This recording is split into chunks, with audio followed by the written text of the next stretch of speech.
Welcome to The Signal, powered by the Leaders in Payments podcast, where we are cutting through the noise to reveal what truly matters in payments and fintech. Hello, everyone, and welcome to the Leaders in Payments podcast. I'm your host, Greg Myers, and today's special guest is Mike Timoney, Vice President of Payment System Improvement at Federal Reserve Financial Services. So, Mike, thank you so much for being here, and welcome to the show. Thanks, Greg. Happy to be here. Excited to be here. Great, thanks. This episode is part of our Signal series where we're cutting through the noise to reveal what truly matters in payments and fintech. The Federal Trade Commission data shows that consumers reported losing more than $12.5 billion in fraud in 2024, which was a 25% increase over 2023. That's on the consumer side. And half of all businesses globally report to have been affected by fraud. So you know more than I do, Mike, fraud and scams are a huge challenge across payments and fintech. And that's what we're going to be diving into today. So before we get into the meat of the conversation, can you give us a quick snapshot of your personal background, maybe where you grew up, where you call home today, a few things like that? Absolutely. And interestingly enough, I was having this conversation with some folks the other night at a dinner event. I was traveling and they were like, oh, I didn't know that. I didn't know that. And so I've got a kind of a weird, a travel background. My parents are immigrants to the United States. So I'm a first generation American. I was born in Philadelphia, but really never lived in Philadelphia. My parents, after I was born, went back to their home country, which was Ireland. So I actually grew up in Ireland until I was about 11 years old. And so that was I know I don't have an accent. When I came back across, I had a very strong accent. But so I grew up in Ireland. And if you know the history of the troubles in Ireland, my parents ultimately, when we were in the midst of that, decided it was time to leave. And my uncle had actually moved to Canada. So my parents then, instead of immigrating back to the US, they went to Canada this time. And so then my formative teenage years, high school, all that, and college were actually in Canada originally. And so I went to college, surprisingly, for architecture. I had graduated and I was working with an architect in Toronto and, realized that I needed more education in that space if I really wanted to do that forever. And I started looking to the US because I had citizenship because I was born in the United States. And so I decided I didn't want to be in the cold winter area. So I was moving south somewhere. And North Carolina at the time had a very good architecture program. And my boss at the time knew about it and said, hey, you should look there. So I ended up coming to Charlotte to be an architect. And I got into the program, the architecture program. But at that time, I realized I just didn't have the artistic flair for architecture. I had the linear, science brain, math and science brain. So I would have been a great engineer, but, we didn't have the internet back then, so I couldn't just search for all this stuff to figure it out. So I was already accepted at the school, so I just decided I'd get into business. That got me into that side of it. So I ultimately ditched architecture and got into business. Okay. Can you walk us through your professional journey and how you got to the Federal Reserve? Absolutely. So the first time I went to college for architecture, they had the program I was in was a co-op program. And so, you obviously have to work while you're going to school. So I was in college for business and I was like, oh, they have a co-op program here. I was actually paying for college and working for an architect here in Charlotte as well because I had the background. But then I went to the co-op office and they said, yeah, we've got this gig at Bank of America. Would you like to work at Bank of America? They're headquartered in Charlotte. Makes sense. So I did that for a couple of semesters while I was going to school. And when I was graduating, the bank, I was working in what was called the international department back then. And they wanted to bring me on board and put me in a management program. And so I was like, yeah, that sounds great. So I joined to be in this new, they created it for me, this management program to rotate me through the different components of the international banking world. And so I started learning, different things, correspondent banking. I learned things in trade finance. I actually worked in the finance group for a bit and they moved me around. I learned a lot of things. And then ultimately I got into some asset-backed financing, that the US government did and things like that. And so I started learning a bunch of that and I really enjoyed it. And so, you mentioned that you work for a bank, Greg, and you kind of get opportunities to do different things over time. And so like you, my background was in payments. So I ultimately ended up in the world of ACH, wire, check, all of that, not from an operational perspective, but more for the commercial clients, helping them develop our products and evolve the online presence and all that sort of thing, the tools to help them do their treasury management. And so I did that for a good, 15 years, probably, like in some form or fashion, moving around in different roles. And then right around, I think somewhere probably around 2008, maybe, if you remember that, that was when some of the very first data breaches were starting to happen, the Target and the Home Depot and things like that. And our organization started seeing some of our customers fall victim to being scammed and that business email compromise and sending money overseas. And so we had a large retail fraud group, but we really didn't have a commercial fraud group. So that got created, and who became my boss went to some folks in the payments world and said, hey, I'm looking for someone that knows payments that would be interested in learning about fraud. And they knew I was looking for another change. It was that time, I'd been doing a job for a few years and I was like, I really wasn't enjoying it as much.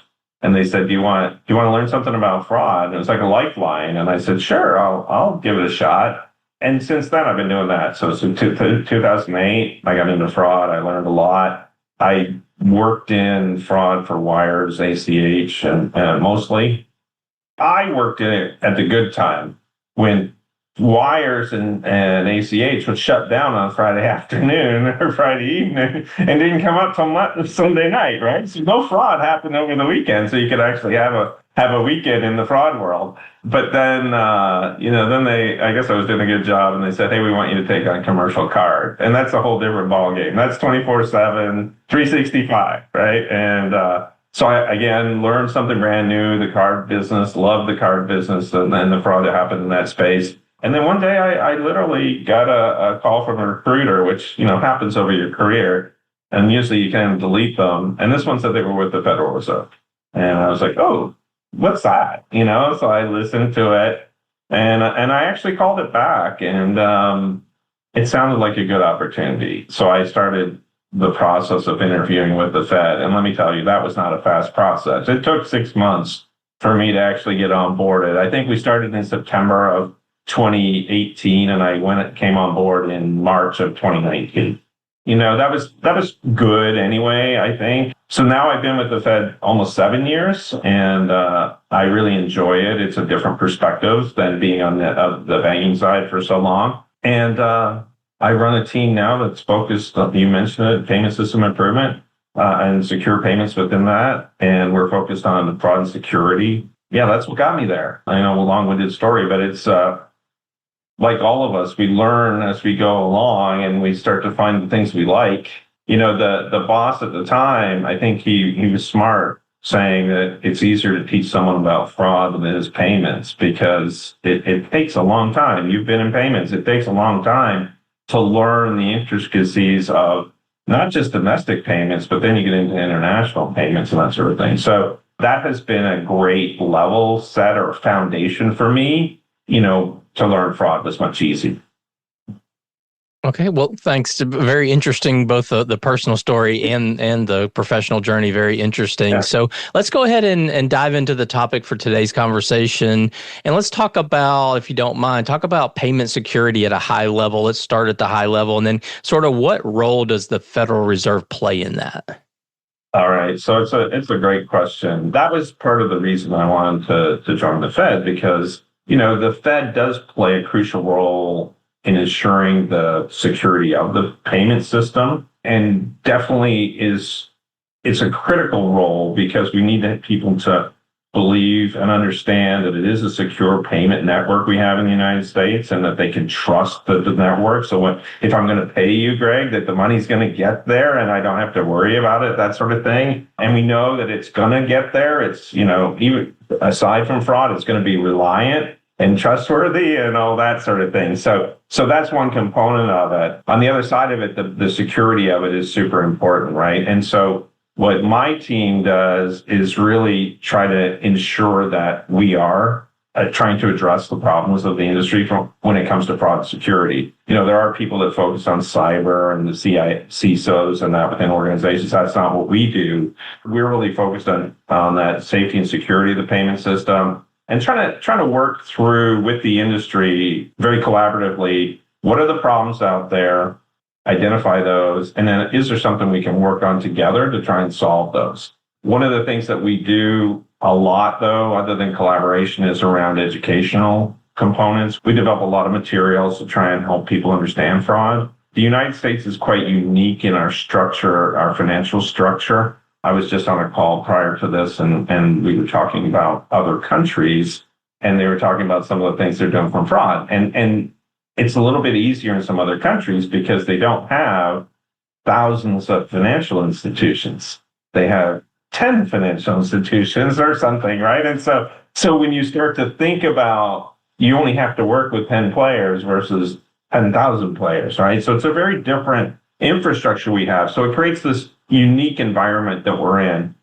The other thing that my team tries to do, and I think we do well, is build relationships with people in the industry. And we are often out there speaking at events, and when I say speaking, we're either participating in a panel or we're trying to educate people around specific topics. And we get very good feedback on that. I think people really appreciate that, we're there working with them to try and solve some of this. And then, webinars and materials that people can use, especially, it feels great when people come up to me at a conference or after I've done a speaking engagement. And they tell me, hey, I love this material you guys are putting out. Because look, if it's helping them, that's great, right? That's what at the end of the day, we want people to make sure that they feel good about it. And then if you think about the way the structure of the banks are in the U.S., it's almost like a pyramid, right? The top, there's a few banks, and then you get down and you get to community banks and credit unions. There's a lot of them at the bottom. So it's a very pyramid shape. And those banks at the bottom don't have the resources a lot of the times to build their own material. So when we can provide it for them, I think it makes their life a bit easier. That's pretty much what we do. I would say the hot topics, we try to stay engaged with what's going on. So another key component for us is just to stay aware of the fraud landscape. What's going on? What are the hot topics? Who are the players that are doing something about it? As the Fed, we can't recommend the, tools and solutions for folks, but we want to make sure we understand them, right? Because we can ultimately talk to those folks and see how there might be ways to help the industry in general. Okay. Well, let's talk about some of those educational things you've done. In 2025, you released 2 online toolkits, the Scams Mitigation Toolkit and the Check Fraud Mitigation Toolkit to, really help educate the industry about payments fraud, what you were just talking about, and different ways to detect it and mitigate it. So can you speak to both of them, like why you created them and exactly what they are? Yeah. So these toolkits were in direct response to the industry. So I'll start there. The first one is 2 things are happening. 2 of the hottest trends that are happening in fraud are check fraud and scams. And, when you think about it, some people may not realize how big check fraud is in the United States. Because remember, Greg, we're not writing checks anymore. Checks are going away, and checks are old school, right? So I don't know if you have kids or not, but your kids probably aren't writing checks. My kids are not writing checks. So it's something when in fact, other countries think it's kind of strange that we're having this kind of environment, because they don't do checks, right? So specifically on the check, I'll start with the check one, if that's all right. So it's a significant problem that we're still dealing with, despite the growth of digital payments, which we saw a huge upward trend in digital payments when the pandemic came around, right? So we've seen this big shift to digital payments, and so you would expect that the industry is more focused on that because there's huge growth. You got to stay up on it. It's technology has to be implemented quickly to be able to address it, all that sort of thing, right? It's very much like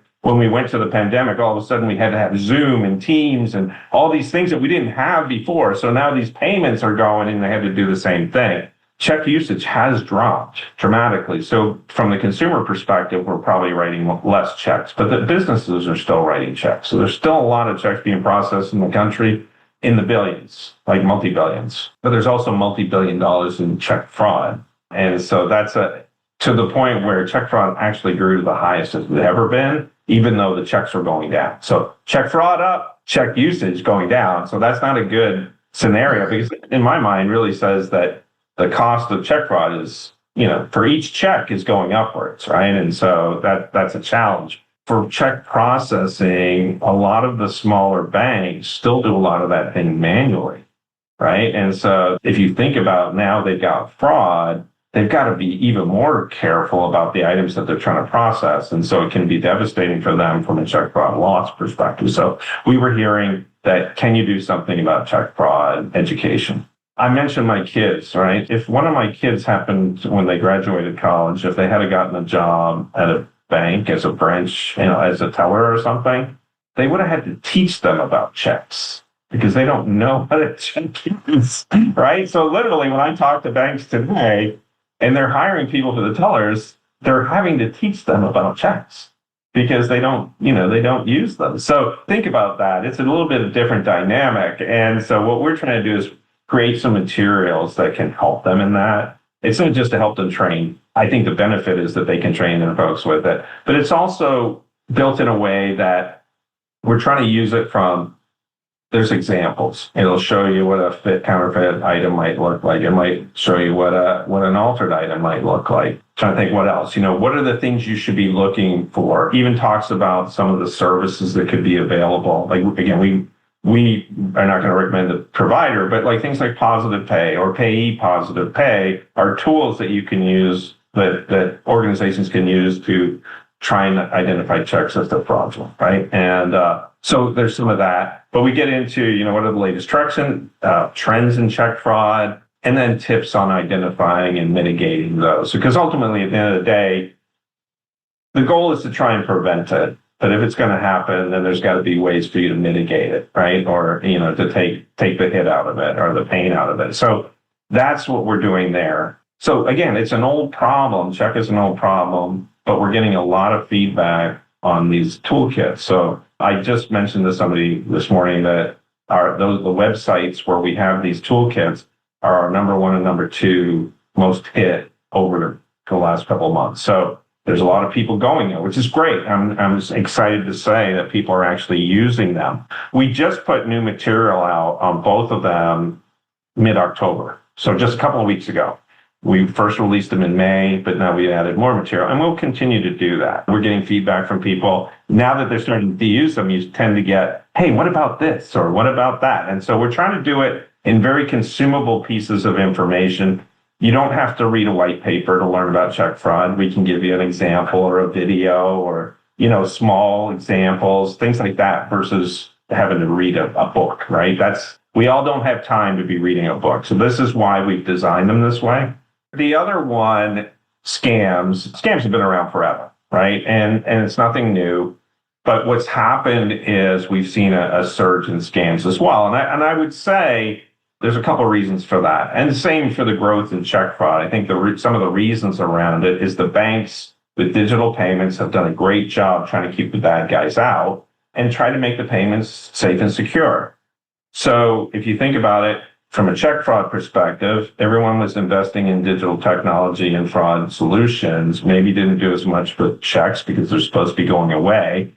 And it's also a paper item, right? So it's not secure. When you put a check in the mail, you have no idea how many people touch it before it gets to me, right? And so there's no one tracking it necessarily. So anything could happen along the way. And so it's not as secure from that perspective. Scams, on the other hand, if you think about it, we've done a great job keeping people out.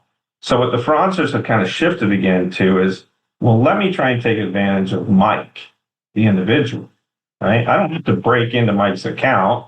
If I can get Mike to log into his account and send the money out, right? So this whole scam thing has come about really, it's been around, like I said, forever, but it's been much, I don't know if you've noticed it, but you probably at least get one or two texts a day or several a week that are trying to get you to do something, to click on something, right? I got one yesterday. I was going to do a presentation and I got it right before the presentation. And it was from a company that I do have a relationship with, and it is a financial company. And it was telling me that the new account I had just set up was ready to be used. Well, obviously, I didn't set up a new account, right? They wanted me to click that button because once I did that, I didn't set up an account, right? Then they would hopefully get my credentials. Now they would be into my account and they could take my money at that point, right? So we've seen two things happen. One, where the fraudsters are calling us or contacting us saying, there's an emergency, you need to send money. You're going to be arrested, Greg. Greg, you're going to be arrested if you don't pay this money that's outstanding, right? Or, hey, you didn't pay your taxes. There's going to be a warrant issued. You better pay it. And so, people are doing that. And unfortunately, people are doing that.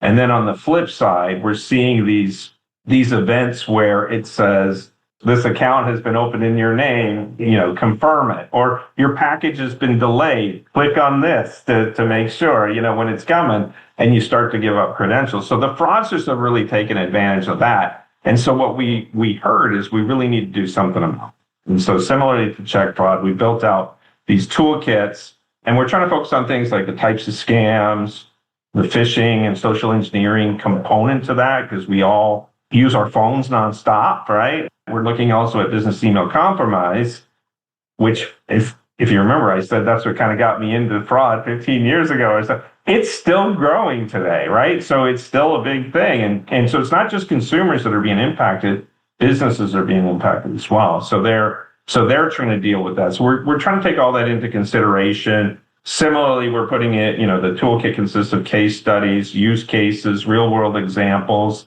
to try and illustrate how they operate, how the fraudsters or criminals are operating, and how they can be countered and mitigated as well.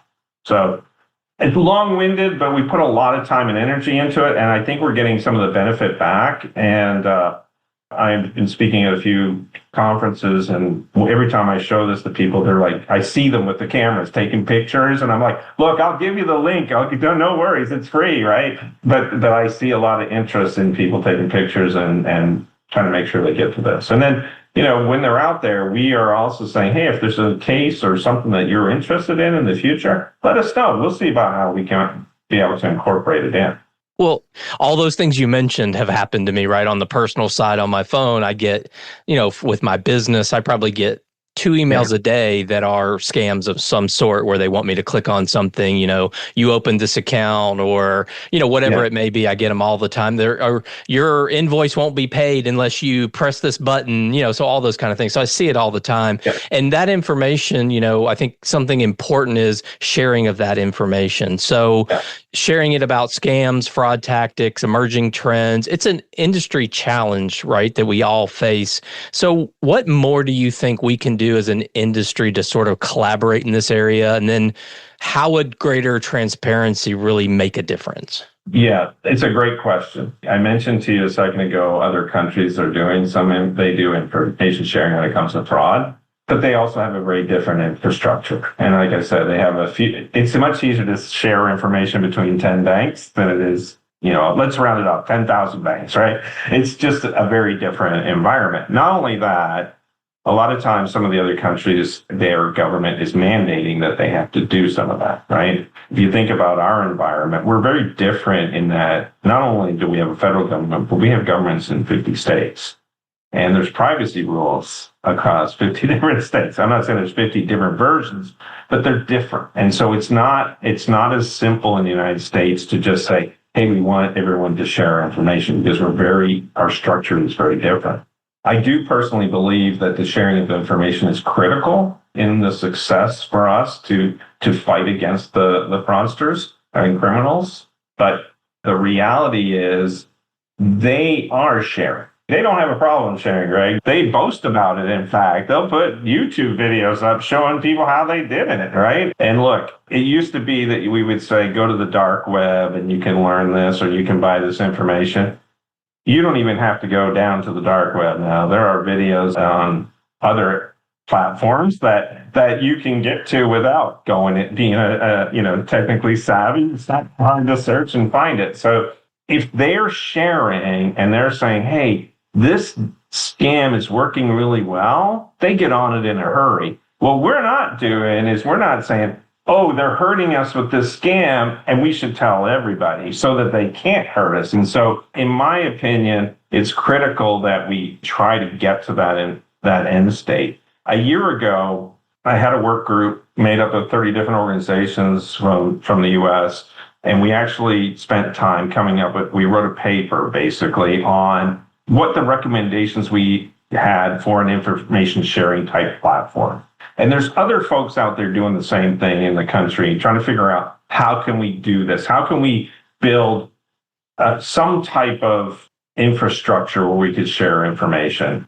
It doesn't have to be a centralized database. There's lots of different sharing. There's a lot of different ways you can crack this, but there's a way that we can share. It's interesting because I talk to a lot of smaller banks at these smaller conferences, and I always ask them, are you sharing information? And they people tend to think about technology and how are you doing? And I said, and I literally stopped them and I said, do you have a call once a month with your peers in the state or in the region? And surprisingly, a lot of hands go up, and they are. So people at the grassroots level are doing what they need to try and help themselves. But what we're not successful in is how do you spread that across the whole country, right? And so I'm optimistic that we're moving in that right direction. You said the word transparency, and I do think collaboration is one component of this, and transparency is the other. And those are essential for us to effectively combat scams and fraud. We need to be able to build better partnerships across the industry, relationships, whatever you want to say. But we need to include groups like the financial institutions, law enforcement, regulatory bodies, and then social media, telecoms. Some of the other countries are trying to pull in telecoms and social media because we were just saying it. You get it on your phone device, right? There's a message that comes in. So it's part of it. That's where it could start and then ultimately end up in the scam. So I think that's all very important, but I do think it's great that there are, some smaller groups out there, grassroots, little banks pulling themselves together and saying, let's share information. I do think it would be great if we could get into some industry-wide type forums at the minimum. So not everything has to be a technology solution. There can be forums and, things of that nature where maybe we can, and I'm just sorry, I was thinking about your podcast. I'm like, maybe there's information like that kind of thing that gets dispensed, but I don't know. I can't jump there right now. But the reality is, how do you share the information to other folks in a way that is effective? Technology is definitely a way to do that. Technology is one that can help us get around some of the challenges of privacy rules, right? So today, if you think about the other thing that happens in fraud is there's a lot of data breaches, right? Fraudsters like data breaches because they get information, right? You've probably, Greg, in the last year or so gotten a notice that probably said some of your data has been exposed somewhere, right? I have multiple. And so, our data's out there and the bad guys are sharing that and using it. So we can't just rely on the security around there. But if we can use other technology to try and protect our information, we don't need to share everything about Greg, right? We just need to share, if we share the pattern of the fraud or the scam or the insights, we don't necessarily have to share the personal information, right? And so there's ways to do that. It's like one of those games where you have to get someone to understand what you're talking about without actually saying the word.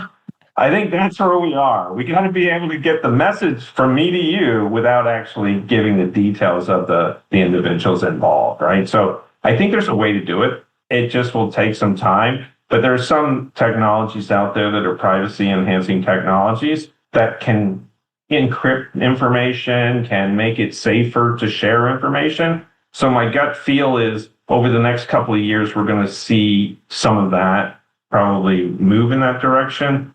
Other countries are definitely moving more to the transparency of sharing this information. So how do we get the U.S. there? And so before I retire, Greg, I would like to see that we are making progress in that front. Well, let's hope that happens for sure. So with the popularity of AI and with all the value that it can provide, there's also a negative side, and the criminals are taking advantage of that every day. What are your thoughts on AI and other technologies related to scams and fraud? What more can we be doing as an industry?